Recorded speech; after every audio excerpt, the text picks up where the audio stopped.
विद्यार्थी मित्रांनो, सह्याद्री ट्युटोरियल्स मध्ये तुमचं स्वागत आहे. व्हिडिओच्या सुरुवातीला ना मी एक सांगतो गोष्ट बरं का, की माझा एक स्टुडंट होता, बोललोय मी अगोदर हे. फिजिक्सचा पेपर तो देऊन आला. मी त्याला विचारलं, "किती मार्काचा अटेम्प्ट केलं?" तो म्हणला, "4 मार्काचा अटेम्प्ट केलं." एम-सी-क्यू सोडून बरं का. मी म्हटलं, "चला एम-सी-क्यू किती बरोबर आले ते बघूया आपण." तो उत्तरांवर खुणा करून आला होता. 10 पैकी 4च एम-सी-क्यू बरोबर आल्या. 4च एम-सी-क्यू बरोबर आल्या. 4च मार्काचा पेपर अटेम्प्ट केलाय. 10 झाले 10 मार्क. ओके. आता जर अरे 4 मार्काचा अटेम्प्ट केल्यावर 4 पैकी 4 मार्क त्याला थोडेच मिळणार आहेत. तिथं 1-2 मार्क कमी झाले म्हणजे 6च मार्क पडले आणि जर कॉलेजनं प्रॅक्टिकलमध्ये 28च मार्क दिले तर फिनिश. बरोबर आहे?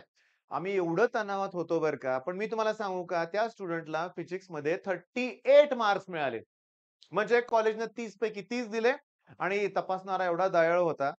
जे 4 मार्काचं लिहिलं होतं 4 पैकी 4 देऊन टाकले. ओके. पण आपल्याला एवढ्या खालच्या लेव्हलचा विचार करायचाच नाहीये. तुम्ही पास होणारच आहात आणि तेही एकदम चांगला स्कोर मिळवून. हे लक्षात घ्या. आपल्याला काय करायचंय माहितीये का? आता इथे लिहिलंय मी गेस्ट पेपर पार्ट 2 पण मला काय करायचंय मी सांगतो लक्ष द्या बरं का, की तुम्हाला आज दिवसभरात जेवढे व्हिडिओ मिळतील, त्या व्हिडिओत तुम्ही काय करायचंय, की मी दिलेले प्रश्न तुम्हाला फक्त येतायत का एवढं एनालिसिस करायचंय. व्हिडिओ पूर्ण बघत बसू नका. जर तुम्हाला रिवाईज करायचं असेल तर. पण तुम्हाला अशी भीती वाटत असेल, तर तुम्ही व्हिडिओ हळू व्यवस्थित बघा. माझी रिक्वेस्ट तुम्हाला समजली का? मला तुमचा वेळ पण वाया घालवायचा नाहीये. रिव्हिजन म्हणून ह्या लेक्चरला तुम्ही फॉलो करू शकता. फास्ट फॉरवर्ड करा. नेक्स्ट पॉइंट तुम्हाला येत होतं का ते बघा. मी न्यूमेरिकल्स पण घेणार आहे याच्यात. मी डेरिव्हेशन सुद्धा घेणार आहे याच्यात. ओके.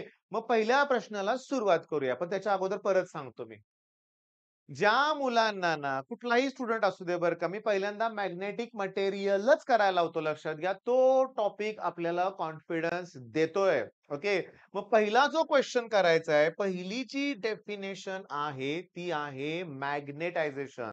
एक लक्षात घ्या, हा जो प्रकार इथं मी लिहायला लागलोय ना आता मी हे शिकवणार आहे बरं का. त्यामुळे ज्यांना येतंय त्यांनी नेक्स्ट पार्टवर पुढे फॉरवर्ड करा.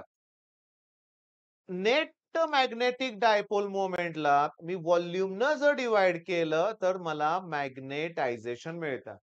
डेफिनेशन इथंच आहे. Net magnetic dipole moment per unit volume is known as magnetization. Per किंवा रेशो म्हणू शकतो आपण. Ratio of net magnetic dipole moment to the volume. Ratio म्हणलं की कुणाचा कुणाशी हे लिहिलं पाहिजे. पण तुम्ही पर युनिट हे पण लिहू शकता किंवा साध्या भाषेत net magnetic dipole moment divided by volume is known as magnetization. Magnetic dipole मोमेंटचा फॉर्म्युलाचं युनिट असतं एम स्क्वेअर. व्हॉल्यूमचं युनिट असतं एम क्यूब. एम स्क्वेअर इथं cancel. A by M. A by M ampere metre inverse. बर याच्या dimensions मध्ये फक्त काय आलं बघा, अँपिअर आहे म्हणून अँपिअर आलं. मीटर इनव्हर्स त्यामुळे लेंथचा इनव्हर्स आला. L inverse A. M raise to 0 T raise to 0 येणार लक्षात घ्या. मग तुम्ही पहिल्यांदा काय करणार? तुमच्या वहीत क्वेश्चन नंबर 1 लिहून घ्या. मॅग्नेटायझेशनची डेफिनेशन आणि ही डेफिनेशन सांगा. Net magnetic dipole moment per unit volume of a bar magnet किंवा कुठलाही magnet is known as magnetisation. Clear? चला आपण आता नेक्स्ट क्वेश्चन कडे जाऊया. बघा इथं काय बघा, ही जी क्वांटिटी आहे ना EH/4πme is called Bohr's magneton. PYQ आहे. Which of the following is Bohr's magneton? मग हे लक्षात पाहिजे. कसं लक्षात राहणार मी सांगतो तुम्हाला. लक्ष द्या. ऑर्बिटल मॅग्नेटिक डायपोल मोमेंटचा फॉर्म्युला असतो EVR/2. याचं प्रूफ पण मी या व्हिडिओत घेणार आहे. बर आता मी काय करतोय E अपॉन चॉईस याला मास ऑफ एक मिनिट इलेक्ट्रॉन डिवाइड करतो आणि मास ऑफ इलेक्ट्रॉन मल्टिप्लाय करतो. ओके. Multiply divide. बर हे झालं MO. आता MO equals to E upon twice ME आणि हे झालं LO. LO म्हणजे कोण आहे? Angular momentum. हे कोण आहे? Orbital magnetic dipole moment. चला ही डेफिनेशन कशी होती सांगा बघू. Ratio of net magnetic dipole moment to the volume of a material is called magnetisation. मला सांगा मग ratio of orbital magnetic dipole moment to the angular momentum is known as gyromagnetic ratio. बरोबर आहे. पण इथं आपल्याला बोहोर्स मॅग्नेटॉन पाहिजे. मग मी करतोय काय ते नीट लक्ष द्या. आता इथं मी तुम्हाला दुसरा क्वेश्चन घ्यायला लावतोय तो कोणता ऐका नीट. ओके. इथे मास ऑफ इलेक्ट्रॉन्स लिहिलंय. बोहोर्स पोस्टुलेट आत्ता करायचे लक्षात घ्या तुम्ही. स्ट्रक्चर ऑफ ॲटम मध्ये आहे. First postulate, second postulate. मग सेकंड पोस्टुलेट नुसार MVR equals to NH upon 2 pi असतं. ओके. आता फर्स्ट ऑर्बिट साठी n ची व्हॅल्यू 1 घेतो, वरती फक्त EH उरेल. 2 2 जा 4 पाय ME आली का व्हॅल्यू बघा. 4 पाय ME व्हॅल्यू आहे 9.274 इंटू 10⁻⁻24. शॉर्ट नोट मध्ये हे पाहिजे मला. हे एक्झामच्या आदल्या वेळेस बघावं लागणार आहे. उद्या सकाळी तुम्हाला हे करावं लागणार आहे, लक्षात घ्या. ओके. बर, the magnetic moment of an atom is stated in terms of Bohr's magnetons, BM जाऊ दे. पण युनिट काय?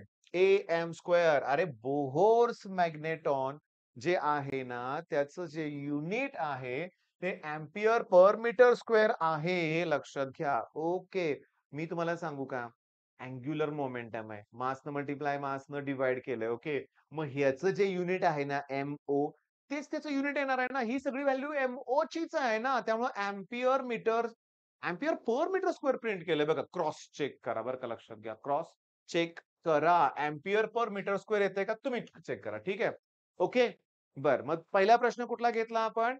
मॅग्नेटायझेशनची डेफिनेशन. दुसरा कुठला घेतला? बोहोर्स मॅग्नेटॉन, MCQ साठी. त्याचबरोबर लगे हात कुठलं झालं? Gyro magnetic ratio. चला, आता इथं अतिशय महत्वाचं ससेप्टिबिलिटी. ओके. डिफाईन ससेप्टिबिलिटी हा 2 वेळा परीक्षेत रिपीट झालेला प्रश्न आहे. त्यामुळे मी अगोदर घेतलाय. येत असेल तर न बघता सांगा. The ability of a substance to get magnetized, हे त्याचं स्पष्टीकरण आहे. म्हणजे तो सबस्टन्स इझिली मॅग्नेटाइज होत असेल तर त्याची ससेप्टिबिलिटी व्हेरी हाय असणार आहे. Ferromagnetic substance. पण जर तो मॅग्नेटाइज होत नसेल तर त्याची ससेप्टिबिलिटी स्मॉल अँड निगेटिव्ह होणार आहे. डायमॅग्नेटिक सबस्टन्स वीकली मॅग्नेट त्याला अट्रॅक्ट करतोय. मग small and positive. Paramagnetic substance, अरे मी तिघांच्या प्रॉपर्टी तुम्हाला सांगितल्या. पण susceptibility is the indicator of measure of the response of the given material to the external applied magnetic field. करा इथली definition. Measure of response of the material to the external applied magnetic field. Strongly attract करतोय, susceptibility जास्त आहे, ferromagnetic. Weakly attract करतोय, paramagnetic. Repel करतोय, diamagnetic. तर आणि अतिशय महत्वाचं MCQ साठी, सुपर कंडक्टर साठी ससेप्टिबिलिटी -1 असते. तुम्हाला सांगू का, 1 प्लस ससेप्टिबिलिटी म्हणजेच रिलेटिव्ह परमियाबिलिटी. फॉर्म्युला लिहून घ्या. कारण याच्यावरती सीईटीला प्रश्न आलाय, किती सोपा आलाय. ससेप्टिबिलिटी देतायत आणि रिलेटिव्ह परमियाबिलिटी विचारतात रे. 1 फक्त ऍड करायचं आहे. चला करा, यात 1 ऍड. -1 मध्ये +1 ऍड करा. किती येणार आहे? 0. मग सुपर कंडक्टर साठी परमियाबिलिटी 0 आली. कशी सांगू का? म्यू म्हणजे म्यू 0 इंटू म्यू आर येणार ना. आता म्यू आर जर 0 आलं तर म्यू ची व्हॅल्यू परमियाबिलिटी, रिलेटिव्ह परमियाबिलिटी काय येणार आहे सांगा? 0 येणार. त्यामुळं no magnetic lines will pass through superconductor. MCQ note down करून ठेवायचं आहे. ओके. आणि ह्याला फायनल रिवाइज पण तुम्ही करायचं आहे. चला आता नेक्स्ट स्लाइड. एक्स ची डेफिनेशन करा. एक्स मी ससेप्टिबिलिटीला एक्स म्हणतोय बरं का. Next, gyromagnetic ratio. मी सांगतो 8.8 इंटू 10⁻10 कुलॉम पर केजी. पाठ आहे का बघा. 8.8 इंटू 10⁻10. अरे ईच व्हॅल्यू दिले, करा पुट. मास ऑफ इलेक्ट्रॉन बघा, हे पुस्तकातलं सॉल्ट प्रॉब्लेम आहे. या व्हॅल्यू इथं दिल्यात तुम्हाला. एक्झाम मध्ये पेपरच्या स्टार्टलाच त्या व्हॅल्यू दिलेल्या असतात. न्यूमेरिकल जवळ दिलेल्या नसतात, हे व्हॅल्यू लक्षात घ्या बरं का. त्याच्यामुळे काय येणार, ह्या व्हॅल्यू पुट करा. स्टँडर्ड व्हॅल्यू आहेत, लक्षात घ्या. 8.8 आन्सर येणारच आहे. कुठं लॉक टेबल वापरणार आहे? 2 मार्क हातातले, लक्षात घ्या.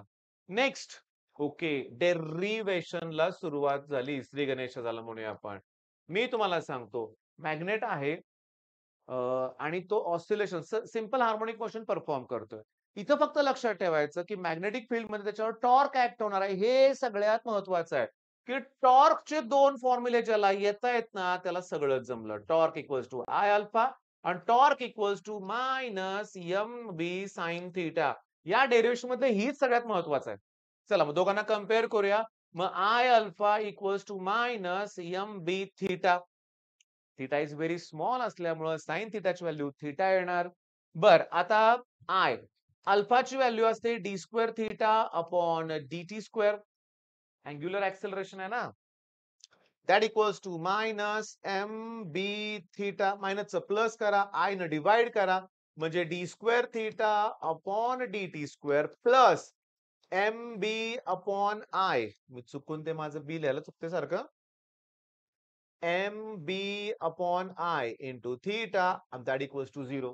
याला तुम्ही ना लिनियर इक्वेशनशी कम्पेअर करा. D square X upon D T square plus omega square equals to 0. मग तुम्हाला ओमेगा स्क्वेअरची व्हॅल्यू मिळाली एम बी अपॉन आय. मग तुम्हाला ओमेगाची व्हॅल्यू मिळाली रूट मध्ये M B upon I.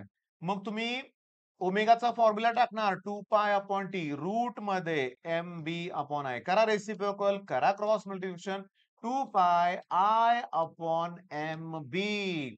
Okay, याचा स्क्वेअर करा म्हणजे काय येणार T square that equals to 4 pi square I upon M B. सांगतो, तुम्ही लक्ष द्या. हाच फॉर्म्युला आता नेक्स्ट ठिकाणी वापरला आहे, पण थांबा, मला हे काहीही नको आहे. तुम्ही आता स्क्रीनशॉट काढा, कसंही करा. पण माझं तुम्हाला सजेशन आहे, सेम डेरिव्हेशन ऑसिलेशन मध्ये सुद्धा आहे, फक्त इथं एम च्या ठिकाणी म्यू हे नोटेशन आहे. तुम्ही या दोन गोष्टी लक्षात ठेवायच्या. फिगर ड्रॉ करा, पॅरलल मॅग्नेटिक फील्ड दाखवा, मॅग्नेट त्यात ऑसिलेट म्हणजे ऑसिलेशन परफॉर्म करतो ही फिगर करा, ड्रॉ करा, आणि वी नो दॅट म्हणायचं आणि हे फॉर्म्युले लिहून हे डेरिव्हेशन इझिली करा. टॉर्कचे दोन फॉर्म्युले कम्पेअर करायचे. जमत असेल तर ठीक, नाही तर डेरिव्हेशन राहू दे, काही इश्यू नाहीये. नेक्स्ट बघा, मी तुम्हाला सांगतो, बघा इथं तोच फॉर्म्युला आहे, डायरेक्ट वापरलाय, पण मला फॉर्म्युला पाठ करायचा आहे. पाठ करायचा आहे तुम्हाला सुद्धा. पिरियॉडिक टाइमच्या कुठल्याही फॉर्म्युलेमध्ये 2 पाय अंडर रूट आहेच. मग तो कोनिकल पेंडुलम असू दे, सिंपल पेंडुलम असू दे, स्प्रिंग असू दे, सगळं करूया आपण. इथं आहे आय अपॉन म्यू बी किंवा एम बी. ओके, बर. Periodic time of simple pendulum 2 pi under root L upon G. Periodic time of conical pendulum 2 pi under root L cos theta upon G. Periodic time 2 pi under root M by K by M omega square असतं ना. आलं का? सगळे फॉर्म्युले लिहून घ्या. हा magnet साठी आहे, हा मॅग्नेट साठी, हा सिंपल पेंडुलम आहे, हा कोनिकल पेंडुलम आहे, आणि हे कोण आहे स्प्रिंग साठी आहे. ओके, फॉर्म्युलेला मार्क आहेत रे बाळांनो. बरं, किती वेळ झाला? ओके, 12च मिनिटं झाली, जास्त वेळ तुमचा घेत नाहीये बरं का. नीट लक्ष द्या, हे ग्रॅम पर सेंटीमीटर स्क्वेअर आहे, त्याला किलोग्रॅम पर मीटर स्क्वेअर करावं लागेल. आणि त्यासाठी तुम्हाला सांगतो, नीट लक्ष द्या. ग्रॅम 10⁻³ करा, सेंटीमीटर स्क्वेअर 10⁻⁻4 करा, आणि हे 10⁻⁻7 केलंय, हे लक्षात घ्या. ओके, मग हा प्रॉब्लेम वाचल्या वाचल्या तुमचं लक्षात आलं पाहिजे. 10 ऑसिलेशन्स पर मिनिट, याचा अर्थ एका सेकंदात एवढे ऑसिलेशन येणार. ही फ्रिक्वेन्सी आहे, त्याचा रेसिप्रोकल करा, पिरियॉडिक टाइम मिळेल. मग टाइमची व्हॅल्यू बघा, टाइमचा स्क्वेअर केलाय का 36. ओके, लक्षात ठेवा. सेम प्रॉब्लेम ऑसिलेशन मध्ये पण आहे. तिथं जर रॉड दिला असेल, मोमेंट ऑफ इनर्शियाचा formula L square plus B square upon 12 हा वापरावा लागतोय. लेंथ ब्रेड्थ दिले, मोमेंट ऑफ इनर्शिया काढा.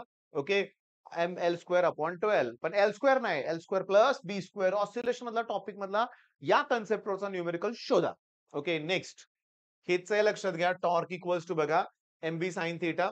मी तुम्हाला सांगतो, मॅग्नेटिक पोटेन्शियल एनर्जीचं डेरिव्हेशन आहे टॉर्क थीटा.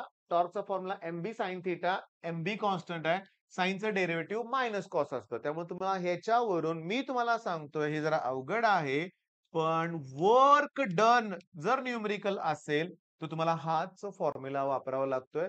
एम बी कॉमन काढा, cos theta 1 minus cos theta 2. बघा पुस्तकात एक्सरसाइज मध्ये प्रॉब्लेम आहेत, ट्राय करा. मी नेक्स्ट स्लाइड वर तुम्हाला नेतोय, अतिशय इम्पॉर्टंट आहे मला एमसीक्यू प्लस थेअरीसाठी. B not equals to formula असतो म्यू 0 एन आय. आता एच म्हणजे N I, magnetic field intensity. The product of number of turns per unit length and current is known as intensity, असं लिहू शकतो आपण. पण मॅग्नेटायझेशनचा फॉर्म्युला असतो एक्स इंटू एच.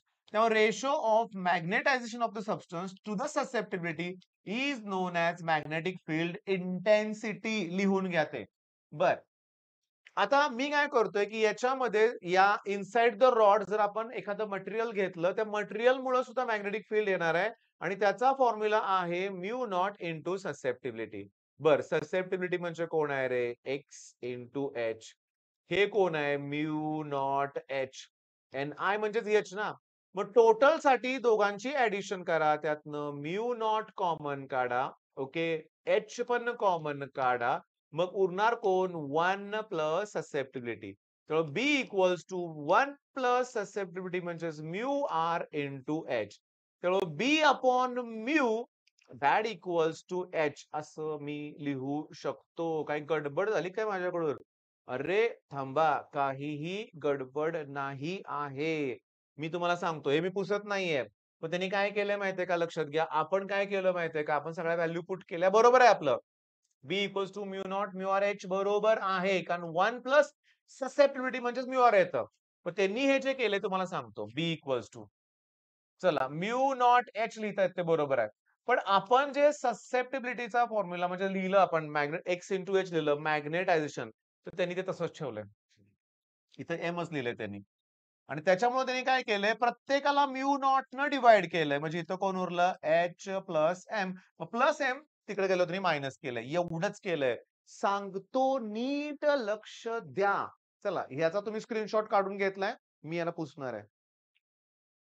ओके, लक्ष द्या. ठेवतोय मी जाणून बुजून. आता इथं लक्ष द्या. मला काय म्हणायचं आहे बघा, की सुरुवातीला मॅग्नेटिक फील्ड बी नॉट होतं. त्याचा फॉर्म्युला होता म्यू नॉट एच. नंतरचं मॅग्नेटिक फील्ड म्यू नॉट तर आहेच, पण बघा mu not 1 plus susceptibility into H. चला राहू दे, तसंच लिहूया. 1 प्लस ससेप्टिबिलिटी इंटू एच.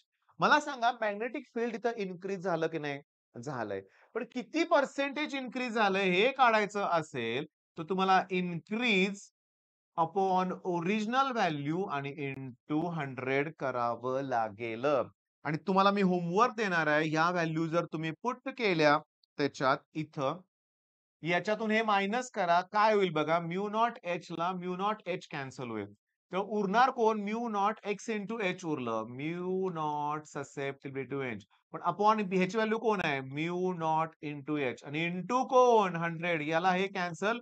मग पर्सेंटेज इन्क्रीज काढण्यासाठी फक्त ससेप्टिबिलिटी इंटू 100. आत्ताच्या आत्ता काय करा, की सॉल्व्ड प्रॉब्लेम मध्ये जावा. ओके, आणि तिथं तुम्हाला न्यूमेरिकल दिसेल. दाखवतोय आता मी तुम्हाला, लक्षात घ्या. ओके, हा प्रॉब्लेम 11.2. आता मी सांगतो, पुस्तकात तुम्ही शोधा. ससेप्टिबिलिटीची value 2.3 into 10 raise to minus 5 दिले. 2.3 इंटू 10 रेज टू मायनस 5. आणि विचारलाय पर्सेंटेज इन्क्रीज. सांगू काय आन्सर किती येणार? 2.3 राहणार आणि -3 होणार. कसं काय? 100 न मल्टिप्लाय करायचं. पण या स्टेप लिहा, पुस्तकाप्रमाणे करू नका. ओके, मग हा पॉइंट तुमच्या लक्षात आला, मोस्ट इम्पॉर्टंट आहे.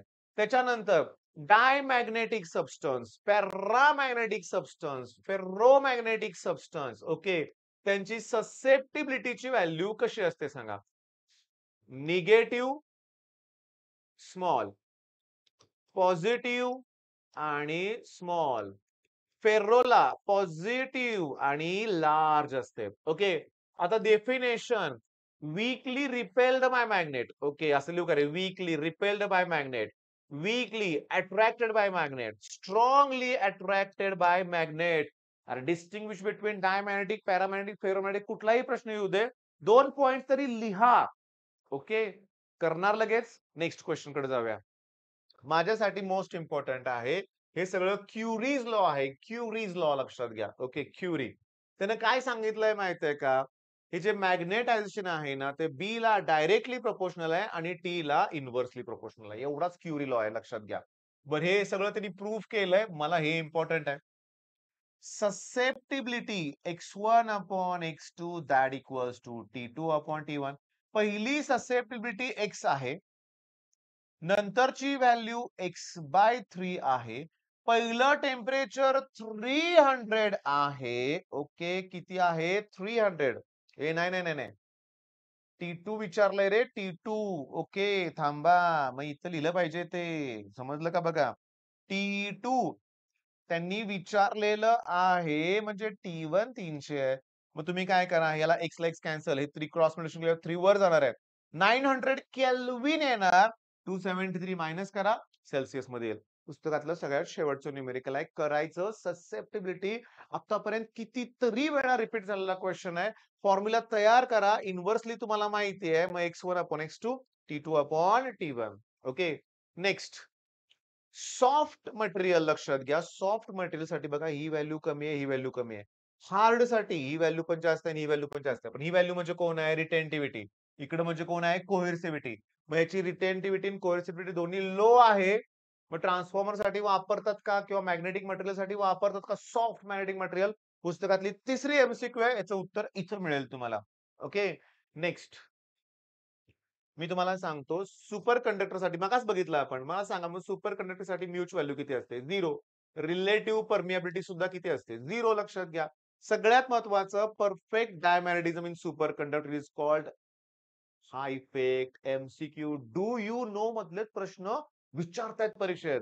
मग तुम्हाला सांगतो हे मेसनर इफेक्ट म्हणजे काय? की हा जो आहे ना सुपर कंडक्टर ओके तो परफेक्टली त्या डायमॅग्नेटिझम असतं लक्षात घ्या. ओके. हे पण वाचून काढा. नेक्स्ट मी तुम्हाला सांगतो ferromagnetism on the basis of domain theory. मी तुम्हाला सांगतो तुम्ही मॅग्नेटिक मटेरियल असं डोमेन मध्ये डिवाइड करा. तर बघा हे वरती आहे, हे इकडे आहे, हे खाली आहे. 4 एकदम परफेक्ट डोमेन काढा. हा याला कॅन्सल करतोय, हा याला कॅन्सल करतोय, हा डायमॅग्नेटिक आहे. पण तोच दुसरी डायग्राम काढा. वीक मॅग्नेटिक फील्ड दाखवा. पण ज्या डायरेक्शन मध्ये वीक मॅग्नेटिक फील्ड आहे तिथला डोमेन मोठा झालाय. तिसऱ्या डायग्राम मध्ये तुम्ही स्ट्रॉंग मॅग्नेटिक फील्ड म्हणा आणि सगळेच एकाच डायरेक्शन मध्ये अलाइन झाले तसं दाखवा. हेच आहे ferromagnetism on the basis of domain theory. तुम्हाला फक्त डोमेन्स दाखवायचे आहेत. एकदा मॅग्नेटिक फील्ड दाखवू नका. सांगा इथं in the presence of weak magnetic field, the domain in the direction of magnetic field gets bigger.